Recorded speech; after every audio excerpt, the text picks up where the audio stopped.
ఈ ఎన్నికలు అయిపోగానే మళ్ళీ విడిపోవడం ఖాయం. రైట్. ఒకసారి ఈ మోడీ గారికి మీరు అన్నట్టుగా ప్రధానిని పిలిపించినటువంటి సభలో కనీస పరిజ్ఞానం లేకుండా ఒక ప్రధానిని సన్మానించాలి, గౌరవించుకోవాలి, ఆయనకు ఆ గౌరవం దక్కేలా చూడాలనే పరిజ్ఞానం లేనటువంటి చంద్రబాబు, పవన్ కళ్యాణ్ ఉన్న వేదిక పైన మోడీ గారికి జరిగినటువంటి అవమానాన్ని ఒక్కసారి స్క్రీన్ పైన చూద్దాం. ఎందుకంటే దీనికి కూడా అన్నిటికీ ఇప్పుడు ప్రభుత్వమే కారణం, పోలీసులే కారణం అంటున్నారు కదా. వీళ్ళు ఎందుకు మోడీ గారిని ఈ విధంగా అవమానించడం కూడా సర్కారే కారణమా, జగన్ సర్కారే కారణమా, పోలీసులే కారణమా? ఒక్కసారి ఇది చూపించరా.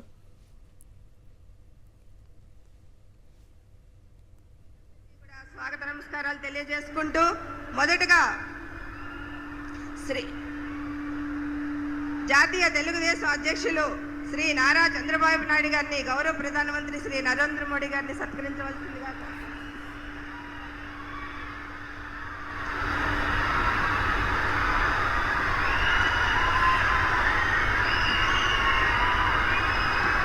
శ్రీ పవన్ కళ్యాణ్ గారిని, ప్రధానమంత్రి గారిని పుష్పగుచ్చంతో సత్కరించవలసిందిగా కోరుకుంటా ఉన్నాను. రిక్తహస్తాలు, బిక్కమొహాలు.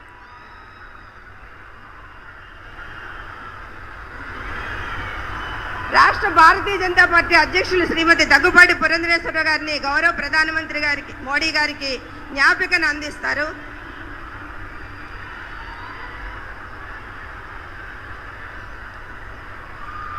రైట్. ఇది ఎందుకు ఏబిఎన్ వీడియో చూపించానంటే మళ్ళీ నేను మార్ఫింగ్ చేశానని, కుట్రలు చేశానని, ఏవో చెప్తారు, గ్రాఫిక్స్ చేశామని ఏదో చెప్పుకుంటారు ఇప్పుడు.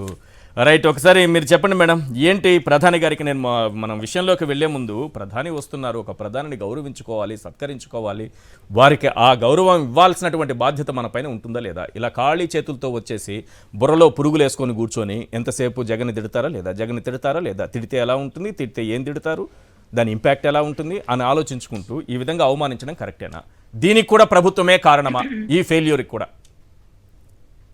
ఈశ్వర్ గారు, ముందుగా మీకు, సాక్షి న్యూస్ ప్రేక్షకులకి, ప్యానెల్లో ఉన్న పెద్దలందరికీ నా నమస్కారాలు. ఫస్ట్ అండ్ ఫార్మోస్ట్ పాయింట్ ఏంటంటే, నరేంద్ర మోడీ గారు ఒక విశిష్టమైన, విలక్షణమైన వ్యక్తిత్వం ఉన్న నేత.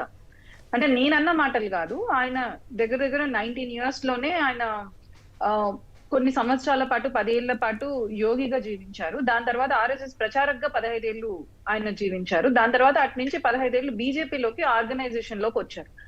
అటు పిమ్మట మీకు తెలిసిందే 13 years ముఖ్యమంత్రిగా ఉన్నారు. ఇప్పటికి 21 years దాదాపు ముఖ్యమంత్రి, ప్రైమ్ మినిస్టర్ గా ఆయన ఉండడం జరుగుతుంది. సో ఇది వెరీ రేర్ రికార్డ్. ఒక విశిష్టమైన వ్యక్తిత్వం, ఒక యోగి నుంచి ట్రాన్స్ఫర్మేషన్ టు ప్రచారక్ నుంచి ముఖ్యమంత్రి నుంచి ప్రధానమంత్రి. మీరు మాటికి ఎందుకు అంటున్నారు? ఆయన ఇవన్నీ కూడా మీరు ఇంతవరకు చూడండి, ఆయన కెరీర్ లో దుర్భాషలు ఆడడం, తిట్టడం చేయలేదండి. ఏదన్నా ఉంటే క్రిటిసిజం వేరు, దుర్భాషలు ఆడడం వేరు.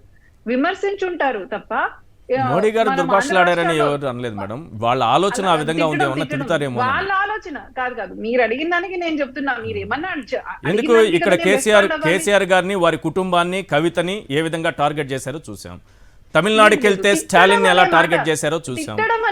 తిట్టడం కాదు మేడం, విమర్శలే నేను అంటుంది. తిట్టడం నేను మోడీ గారు అలా మాట్లాడతాను నేను ఎప్పుడు అనుకోను. వారు తిట్టరు. పశ్చిమ బెంగాల్ వెళ్ళినప్పుడు మమతా బెనర్జీ గురించి ఏం మాట్లాడారు చూసాం. ఈశ్వర్ గారు అక్కడ దాకా అక్కర్లేదండి. ఈశ్వర్ గారు, క్రిటిసిజం అక్కడ దాకా కాదు. పోలవరం ఏటీఎం అని చెప్పని చంద్రబాబు నాయుడు గారు క్రిటిసైజ్ చేశారు. అది కూడా చేశారు. Criticism is different from abusive language వేరు, అబ్యూసివ్ లాంగ్వేజ్ వేరు, క్రిటిసిజం వేరు. అది కాదు, రాంగ్ ట్రాక్ పట్టించినప్పుడు మోడీ గారిని ఎవరు నిందించట్లేదు మేడం. దుర్భాషలు ఆడతారు వారని ఎవరు అనలేదు. ఇక్కడ నేను కానీ, అక్కడ కూర్చున్న వాళ్ళు కానీ మోడీ గారి వ్యక్తిత్వాన్ని ఎవరేమనట్లేదు. చంద్రబాబు బుర్రలో పురుగులున్నాయి, అవి తొలిచేస్తున్నాయని చెప్పాం కానీ మోడీ గారు ఎప్పుడు అలా మాట్లాడతారని లేదు. కానీ టార్గెట్ చేస్తారు కదా, కేసీఆర్ ని టార్గెట్ చేశారు, అక్కడ కేరళకి వెళ్ళి అక్కడ ముఖ్యమంత్రిని టార్గెట్ చేశారు, ఇక్కడ తమిళనాడుకి వెళ్ళి స్టాలిన్ ని టార్గెట్ చేశారు, పశ్చిమ బెంగాల్ వెళ్ళి మమతా బెనర్జీని టార్గెట్ చేశారు.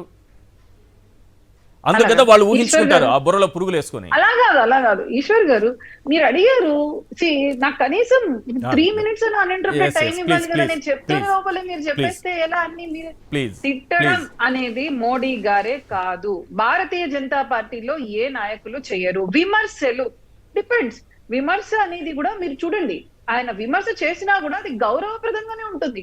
ఎప్పుడో కూడా ఒక పాలసీ మ్యాటరు లేకపోతే ప్రజలను ఇబ్బంది పెట్టేవో పార్టీని ఇబ్బంది పెట్టేవో స్వార్థపూర్వమైన పాలసీలే మాట్లాడతారు తప్ప personal level allegations Bharatiya Janata పార్టీలో ముఖ్యంగా నరేంద్ర మోడీ గారు చెయ్యరు. ఆ స్థానానికి ఎదిగిన ఏ నేతలు కూడా చేయరు. మాకు ఈ సంస్కారం అద్వానీ గారి దగ్గర నుంచి, వాజ్పేయి గారి దగ్గర నుంచి, ఇప్పుడు మోడీ గారు కావచ్చు, అమిత్ షా గారు కావచ్చు, అటువైనే ఉంటుంది. అండ్ నేను ఇంకోటి మీకు ఎగ్జాంపుల్స్ కూడా చెప్తాను. నోటి దురుసు ఎక్కువగా ఉన్న నాయకులకు కొంతమందికి మేము సీట్లు కూడా ఇవ్వలేదు, ఇది మీకు తెలిసిన విషయమే. సో విమర్శలు అనేవి సమయానుకూలంగా చేస్తారు. ఎక్కడ ఏం చేయాలనేది మోడీ గారు ఆలోచించుకుంటారు. అరే ఏ పార్టీ గురించి ఎప్పుడు ఏం చెప్పాలి, ప్రాగ్మాటిక్ గా, అంటే మనకు సాధ్యమయ్యే ఆచరణ సాధ్యమయ్యే రీతిలో ఏ ప్రభుత్వాలు ఎలా ఉన్నాయి అనేది చంద్రబాబు పవన్ ఆలోచనలకు తగినట్టు ఉండదు ఆయన ప్రసంగం అని చెప్పడమే. అయ్యో మోడీ గారు నిన్న చంద్రబాబు నాయుడు గారు అన్నట్టు ఆయన మాటలు నేను రిపీట్ చేస్తాను. ఆయన ఒక శక్తి, ఆయన ఒక ఆత్మవిశ్వాసం, ఆయన ఆత్మ. చంద్రబాబు నాయుడు గారి మాటలు మాత్రం రిపీట్ చేయకండి దయచేసి. చంద్రబాబు నాయుడు గారు మోడీ గారిని పొగిడిన మాటలు మాత్రం రిపీట్ చేయకండి, ఎందుకంటే నేను పాతవన్నీ వేస్తాను మళ్ళీ. నేను వేస్తాను, నాకు టైం కావాలంటే ఇంకో 10 నిమిషాలు 15 నిమిషాలు ఎక్స్టెండ్ చేసుకుంటాను, నో ఇష్యూస్. మీరు చెప్పండి మోడీ గారి వ్యక్తిత్వం గురించి మీరు చెప్పండి, నేను నమ్ముతా, ప్రజలు నమ్ముతారు, వింటారు, దేశం అంతా వింటుంది కావాలంటే. మీరు చెప్పండి. నరేంద్ర మోడీ గారు కాదు, నేను చెప్తాను ఈశ్వర్ గారు, నరేంద్ర మోడీ చంద్రబాబుని తీసుకొస్తారు, ఏం మాట్లాడారు కాదు, నేను చెప్పట్లేదు. నరేంద్ర మోడీ గారు ఎక్కడ ఏం మాట్లాడాలి అనేది ఎవరు డిసైడ్ చేయరు. నేను ఇందాక మీకు చెప్పింది అందుకే. He has almost 50 years public life.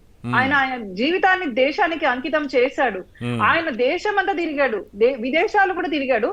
So ఆయన ఏం మాట్లాడాలనేది ఎవరు డిసైడ్ చేస్తారు ఈశ్వర్ గారు? ఆయన యోగి, ఆయన ఎంత చక్కగా మాట్లాడతారు. ఇంతకు ముందు అడిగారు, ఆయన ఒక డైలాగ్ చెప్తా వినండి. అడిగినప్పుడు క్వశ్చన్ చేసినప్పుడు, నేను అనే ఆ మైండ్ ఆలోచన నుంచి బయటకి వచ్చి పక్కన వాళ్ళ గురించి ఆలోచించినప్పుడే మనము నిష్పక్షపాతంగా దేశం కోసం పని చేయగలం. ఇదే ఆయన వ్యక్తిత్వం అండి.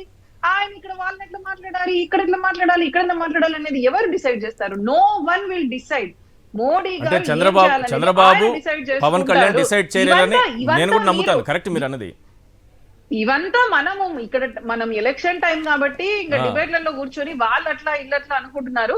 బట్ నాకు తెలిసినంత వరకు హీఈస్ అన్ ఐడియల్ పర్సన్. ఇప్పుడు మీరు అపోజిషన్ వాళ్ళు ప్రపంచంలో అందరూ కూడా ఆయనని ఏమంటారు మెచ్చుకుంటున్నారు కదా. ఒక విశ్వ నేతగా ఎదిగారు, including all chief ministers opposition లో.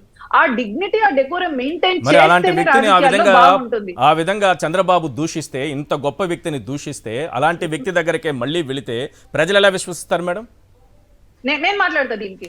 ఇప్పుడు మా భారతీయ జనతా పార్టీలో చాలా మాకు అంటే పైన స్థాయి నాయకత్వం నరేంద్ర మోడీ గారు, దాని తర్వాత అమిత్ షా గారే కదా పొలిటికల్ డెసిషన్స్ అన్నిట్లో చాలా మేజర్ ఇన్వాల్వ్మెంట్ ఉండేది.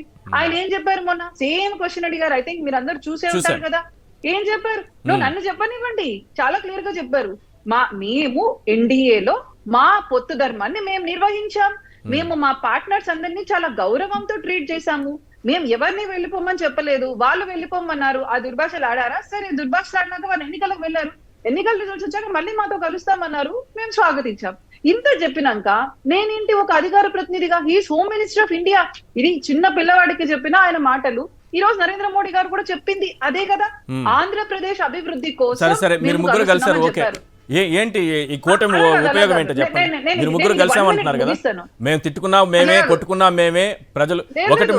మేడం, మోడీ గారు ఒక టెర్రరిస్టు అని చంద్రబాబు అంటే ఎస్ అవును అవును అని మేమంతా క్లాప్స్ కొట్టాలి. మోడీ గారు పెళ్ళాన్ని చూసుకోరు, తల్లిని చూసుకోరని చంద్రబాబు అంటే మేమంతా క్లాప్స్ కొట్టాలి. మేడం, ఈ రాష్ట్ర ప్రజలు క్లాప్స్ కొట్టాలి చంద్రబాబు కోసం.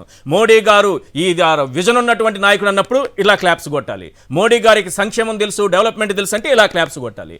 అంటే ప్రజల్ని ఎరివాళ్ళని చేయాలనుకుంటున్నారా? ఈశ్వర్ గారు, నేను ముగిస్తే మీరు నేను చెప్పేది కూడా ముగించనివ్వట్లేదు.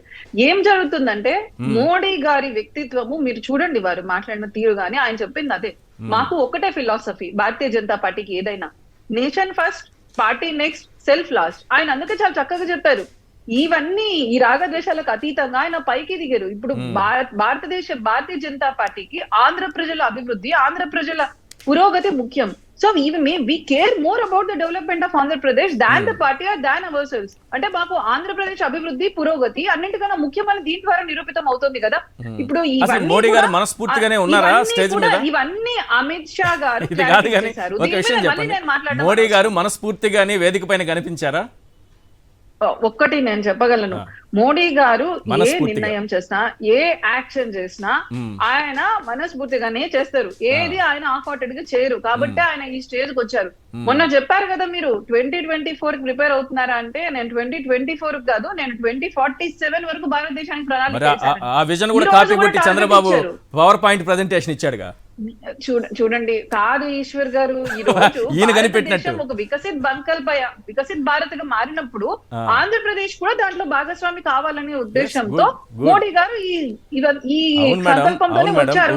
అదే విధంగా చెప్పారు కదా. అవన్నీ దృష్టిలో పెట్టుకోవాల్సిన పని లేదు, ఒక రాష్ట్ర అభివృద్ధి కోరుకున్నప్పుడు అని అంటున్నారు కదా. ఇప్పుడు ఏమైనా హామీ ఇచ్చారా? ఈ కూటమి ఎందుకు ఏర్పడింది ఏమైనా క్లారిటీ కనిపించిందా మీకైనా? చంద్రబాబు గాని, పవన్ కళ్యాణ్ గాని ఏమన్నా చెప్పినట్టు కనిపించిందా మీకు? ఈ కూటమి మేము అప్పుడు అందుకు కొట్టుకున్నాము, అప్పుడు తిట్టుకున్నాము, అందుకే విడిపోయాము, ఇప్పుడు ఇందుకు కలుస్తున్నామని ఎక్కడైనా చంద్రబాబు గాని, పవన్ కళ్యాణ్ గాని చెప్పడం మీరు విన్నారా? మీరు చూసారా? ప్రజలకు చెప్పాలి కదా. ఇది కాదు ఈశ్వర్ గారు, మనకు కూటమి ఎందుకు పెట్టుకున్నామని అమిత్ షా గారు మా పార్టీ సైడ్ నుంచి క్లారిటీ ఇచ్చేశారు. కూటమి ఎందుకు ఏర్పడిందని ప్రజలకు చెప్పాలా లేదా ఈ వేదిక నుంచి ఫస్ట్ సభలో? అలా కాదు, నిన్న అమిత్ షా గారు క్లారిటీ ఇచ్చేశారు. ఆ తర్వాత నిన్న జరిగిన సభలో ఎక్కడో నేషనల్ ఛానల్ లో కూర్చొని క్లారిటీ ఇస్తే ఇచ్చారు మేడం. ఇక్కడ రాష్ట్ర ప్రజలకు చెప్పాలా లేదా? నిన్న జరిగిన సభలో ముగ్గురు కూడా ఒకటే చెప్పారు, మనము వికసిత్ భారత్ దిశలోకి వెళ్తున్నాము, అమృత కాలంలోకి. ఆల్రెడీ మనం $5 trillion ఎకానమీగా మన ఆర్థిక పురోగతి సాగిస్తున్నాము. కాబట్టి ఆంధ్రప్రదేశ్ అభివృద్ధి కూడా జరగాలి. ఈ ఆంధ్రప్రదేశ్ అభివృద్ధి జరిగితే కానీ ఈ చంద్రబాబును మాత్రం గెలిపించాలని అనలేదు. ఆంధ్రప్రదేశ్ అభివృద్ధి జరగాలి, ఈ చంద్రబాబును మాత్రం గెలిపించాలని అనలేదు. కాదు, చంద్రబాబు నాయుడు మీరు ఎక్కడైనా వినుంటే చెప్పండి. ఎన్డీఏ కూటమి కావాలి కదా. ఇప్పుడు మేము ఎక్కడ పోయినా మీరు చూడండి, ఎన్డీఏ కూటమి గురించే మాట్లాడుతున్నారు. మోడీ గారి ప్రసంగానికి హ్యాట్స్ ఆఫ్ అంటున్నా, చాలా బాగా మాట్లాడారు.